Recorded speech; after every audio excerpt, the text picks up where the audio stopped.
Why do so many countries choose the Rafale? There's a fighter jet that wasn't built by the United States, it wasn't built by Russia, and it wasn't developed by a massive multinational military alliance. Yet, somehow, it keeps winning, again and again, against some of the most famous fighter aircraft in the world. It has competed against the F-16, the F/A-18 Super Hornet, the MiG-35, and in several major international competitions, even the Eurofighter Typhoon. The aircraft is the Dassault Rafale, France's legendary hunter. For years, military analysts around the world have asked the same question: why does the Rafale keep winning export contracts? Why did Egypt choose the Rafale? Why did Qatar choose the Rafale? Why did the United Arab Emirates place one of the largest fighter jet orders in modern history? And perhaps the most interesting question of all, why do some countries choose the Rafale over the Eurofighter Typhoon? On paper, the Typhoon appears extremely impressive. It is fast, highly maneuverable, and widely regarded as one of NATO's premier air superiority fighters. So why would nations choose something else? The answer may surprise you, because modern air forces are not always looking for the most fast aircraft or the most powerful aircraft. Sometimes they're looking for the most flexible aircraft. The Rafale was designed with a different philosophy. Instead of focusing on a single mission, France wanted a fighter capable of performing almost every mission imaginable: air superiority, ground attack, maritime strike, reconnaissance, electronic warfare, and even nuclear deterrence, all within a single platform. One aircraft, multiple missions, one pilot, countless possibilities. As a result, the Rafale became something unique, not just a fighter, not just a strike aircraft, but a true multi-role combat system. And over time, more and more nations began to take notice.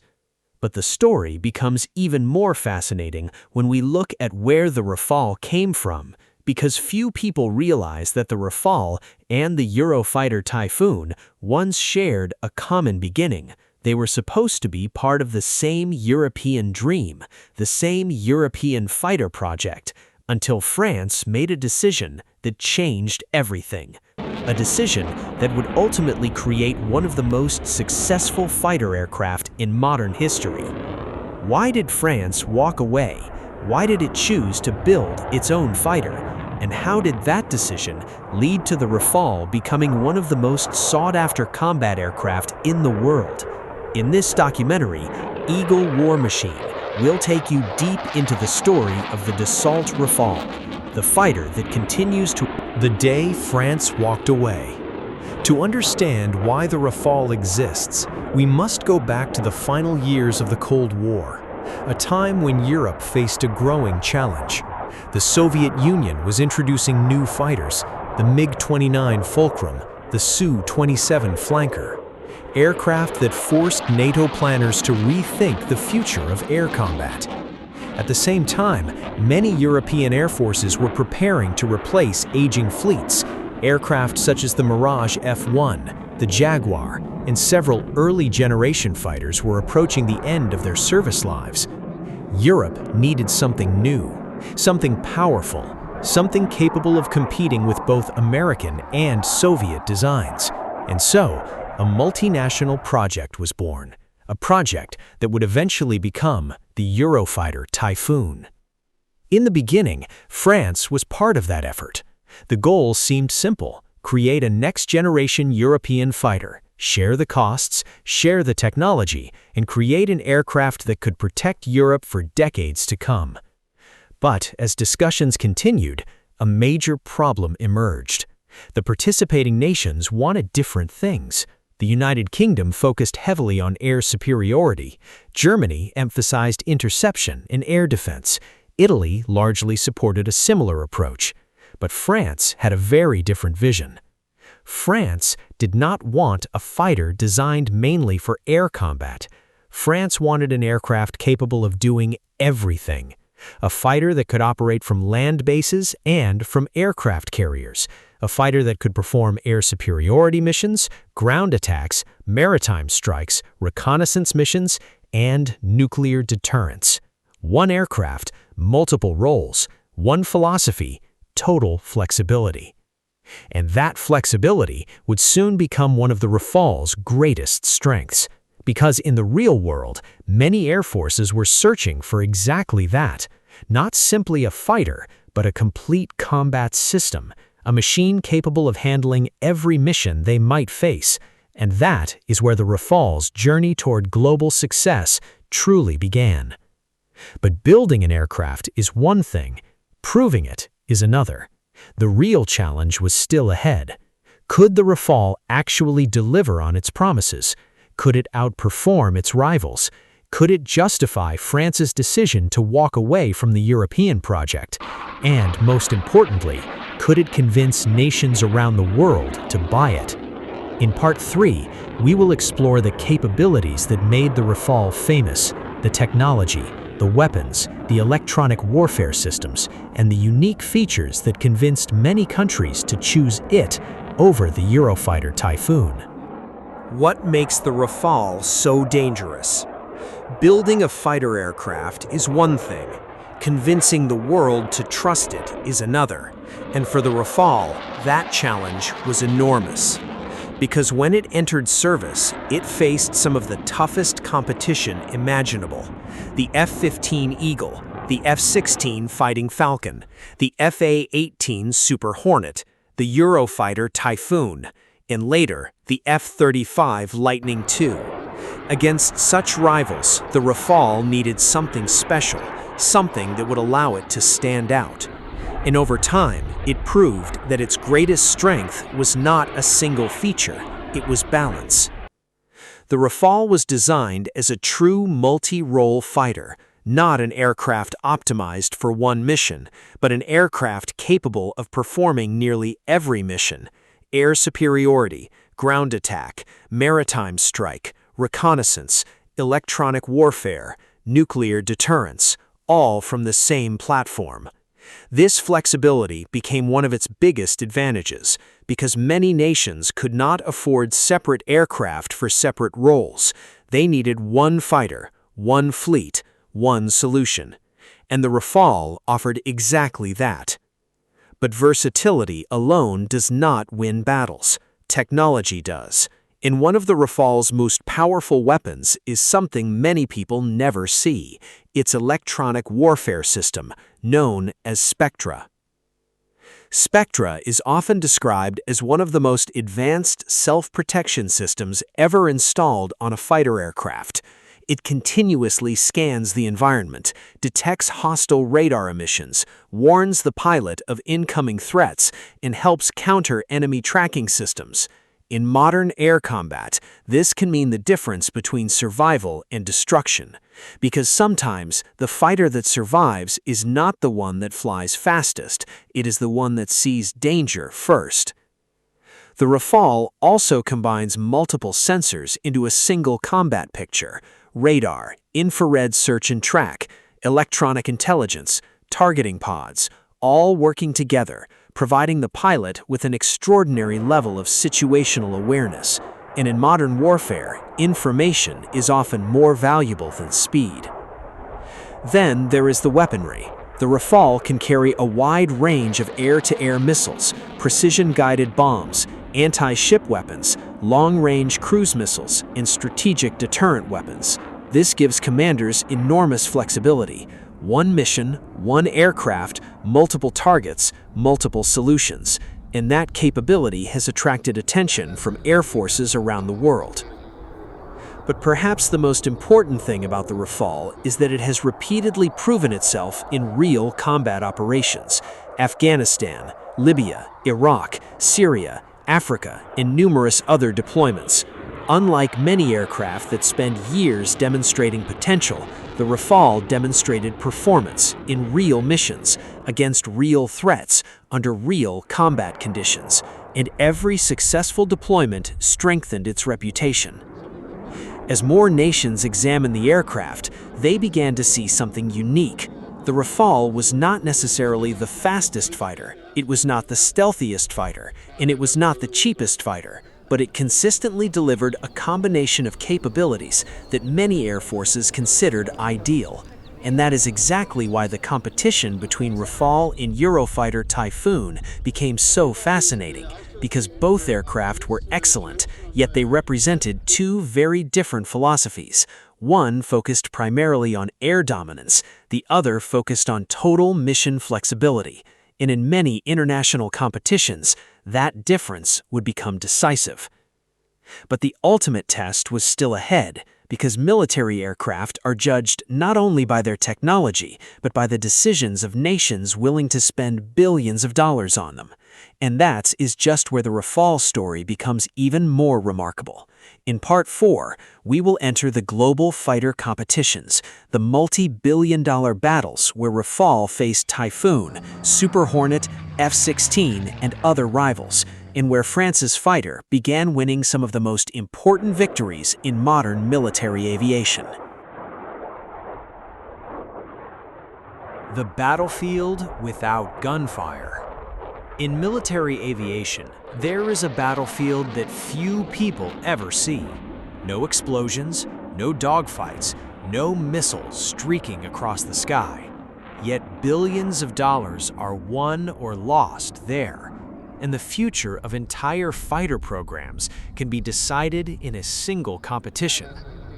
This is the world of international fighter procurement, where governments evaluate aircraft, compare capabilities, study costs, and decide which fighter will protect their nation for the next 30 or 40 years. For the Rafale, this battlefield would become one of its greatest triumphs. By the early 2000s, several countries were searching for new combat aircraft. Their options were impressive: the Eurofighter Typhoon, the F-16 Fighting Falcon, the FA-18 Super Hornet, the MiG-35, and France's Rafale. Each aircraft had strengths, each aircraft had supporters, and each manufacturer believed victory was possible. But what happened next surprised many analysts. The Rafale began winning again and again and again. One of the most famous examples came from India, a competition that became one of the largest fighter acquisition programs in modern history. The world's leading fighters entered the contest. The evaluation process lasted years. Every aircraft was examined in extraordinary detail: performance, maintenance, operational flexibility, long-term costs, combat capability. Everything mattered. When the evaluations were complete, the winner was not the aircraft many observers expected. It was the Rafale. France had defeated some of the most respected fighters in the world, and the international defense community took notice, because this was not a small victory. This was a statement. Then more successes followed. Egypt selected the Rafale. Qatar selected the Rafale. Greece selected the Rafale. Croatia selected the Rafale. And then came one of the most significant deals in the aircraft's history: the United Arab Emirates. A massive order that reinforced the Rafale's position as one of the world's most successful export fighters. The obvious question became, why? Why were so many nations choosing the French fighter? The answer was not necessarily raw performance, because many competitors were also extremely capable. Instead, many air forces saw something valuable: balance. The Rafale offered a combination of capabilities that fit modern military needs: air-to-air combat, ground attack, maritime strike, electronic warfare, strategic deterrence, all integrated into one aircraft. And for many countries, that versatility was difficult to ignore. There was another factor: France's approach to international partnerships. Unlike some suppliers, France was often willing to provide customized solutions, technology cooperation, industrial participation, flexible support agreements. These advantages made the Rafale attractive beyond pure combat performance, because purchasing a fighter is never only about the aircraft. It is also about politics, industry, economics, and long-term strategic relationships. As the victories accumulated, the Rafale's reputation grew. No longer viewed as simply France's fighter, it became a global competitor, a fighter respected far beyond Europe, a fighter capable of challenging some of the biggest names in military aviation, and perhaps most importantly, a fighter that consistently proved its value in both competitions and combat operations. But success always brings new questions. Does export success automatically mean the Rafale is superior? Is it truly better than the Eurofighter Typhoon? Or are both aircraft simply optimized for different missions and different customers? Because when we strip away the marketing, the politics, and the headlines, the answer becomes far more complicated. And that brings us to the final chapter of this story. In Part 5, we will answer the question that started this entire documentary. Why do so many nations choose the Rafale over the Eurofighter Typhoon? And does that really make the Rafale the best fighter in Europe? The answer behind the choice. Throughout this documentary, we have followed the journey of a fighter aircraft that chose a different path. A fighter born from France's decision to walk away from a multinational project. A fighter that many believed was taking a huge risk. Yet over time, it became one of the greatest success stories in modern military aviation. That fighter is the Dassault Rafale. Pause. The question we asked at the beginning was simple. Why do so many countries choose the Rafale over the Eurofighter Typhoon? Today, we can finally see the answer.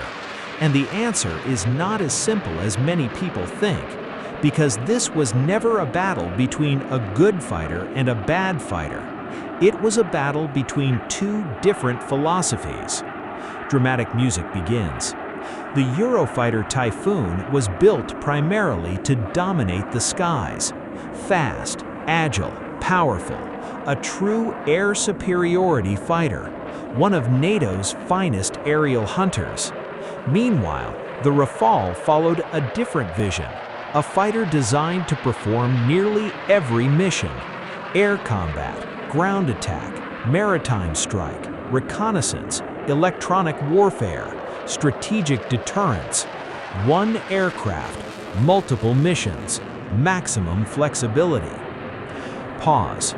And for many air forces around the world, that flexibility became the deciding factor, because most nations do not have unlimited budgets. They cannot afford separate fleets for every mission. They need a fighter capable of doing everything well, not necessarily the best at one mission, but highly effective at all of them. And that is exactly where the Rafale found its place. Dramatic music intensifies. Its combat record strengthened its reputation. Its export victories demonstrated global confidence. Its adaptability made it attractive to nations with diverse operational needs. And over time, more countries joined the growing list of Rafale operators. But none of this means the Typhoon failed. Far from it. The Eurofighter remains one of the most capable air combat fighters in the world. It continues to protect the skies of numerous NATO nations, and it remains a formidable opponent in any aerial battle. The truth is, both aircraft succeeded. They simply succeeded in different ways. Pause. Perhaps the most important lesson from this story is that military aviation is rarely about finding the single best aircraft. There is no perfect fighter. Every aircraft is a compromise. Every design reflects priorities. and every nation chooses according to its own strategic needs. Some choose air dominance, some choose versatility, some choose stealth, others choose affordability. And that is why the debate between Rafale and Typhoon continues to this day. Yet one thing is undeniable. The Rafale has earned its place in aviation history. From a controversial national project to one of the world's most respected multi-role fighters, a fighter trusted by air forces across multiple continents, a fighter that proved versatility can be a weapon of its own, and a fighter that continues to shape the future of air power. Pause. But the story of European fighters does not end here, because while France built the Rafale and Europe built the Typhoon, another nation took a completely different approach. A nation with a much smaller population, a much smaller defense industry, and a much smaller budget. Yet somehow, it created one of the most fascinating fighter aircraft of the modern era. An aircraft designed around efficiency, affordability, rapid deployment, and intelligent engineering. Its name is Gripen, the fighter from Sweden. Many people underestimate it, many people overlook it, yet military planners around the world continue to study it carefully. Because sometimes the most dangerous competitor is not the biggest one, but the smartest one. Why does the Gripen continue to attract international attention? How can a fighter from a small nation challenge aircraft built by major powers? And is it truly one of the most cost-effective combat aircraft ever created? In the next episode, Eagle War Machine will take you into the story of the Saab Gripen, the fighter that proved innovation can sometimes defeat size, and the aircraft that continues to surprise the world. See you in the next mission.